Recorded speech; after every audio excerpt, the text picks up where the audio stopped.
St. John the Philosopher here. The only thing that pisses me off more than people speaking out of ignorance is when people speak out of ignorance about stuff I know a lot about.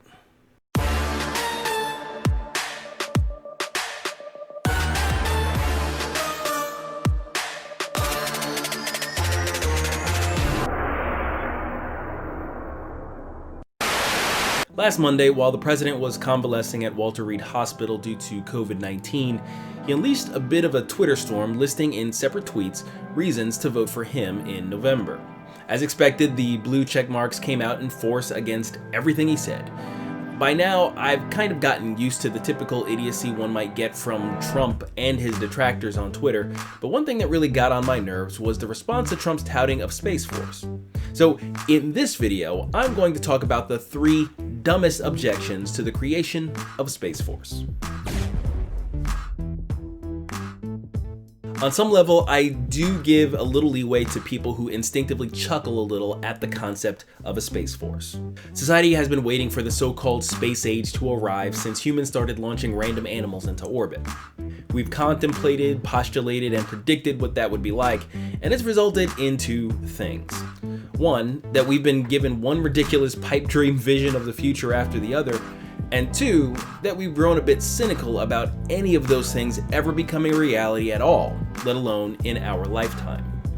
So in reaction to the announcement of the creation of the Space Force, people's minds were flooded with all sorts of pop culture images ranging from the cartoonishly absurd He doesn't know how to use the 3 seashells.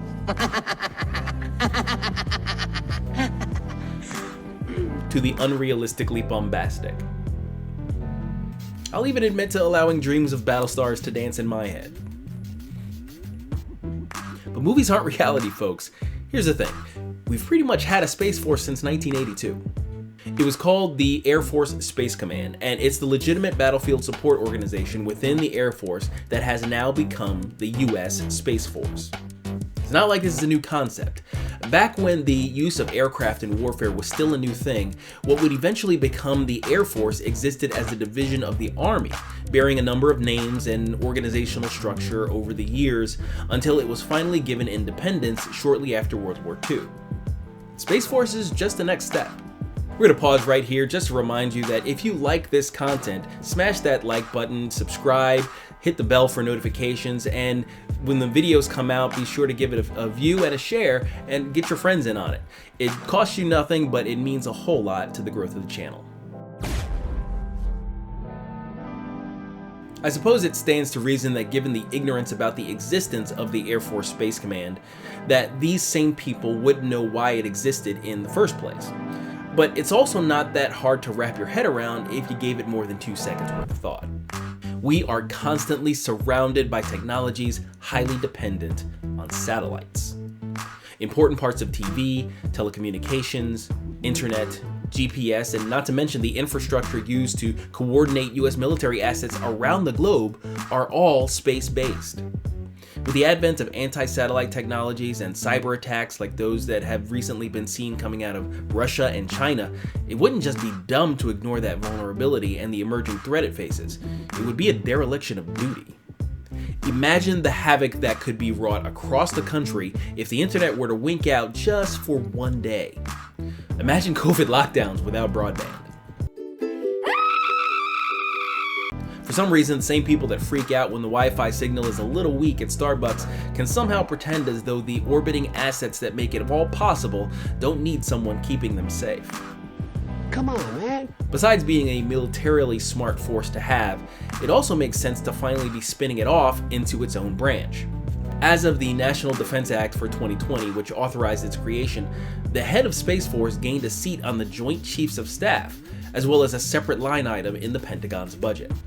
These 2 things are extremely important in establishing space as a distinctive area of battle. I don't know if you know this, but fighting in the sky and fighting in space are different.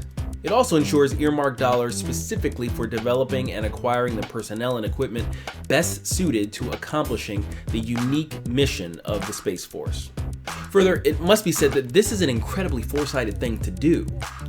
Consider that in the years before the start of World War II, Aircraft were the furthest thing from a primary focus of military warfighting doctrine and strategy. The technologies were too new and largely untested. But when the excrement hit the rotary cooling device, planes were everything. They carried supplies and dropped troops behind enemy lines.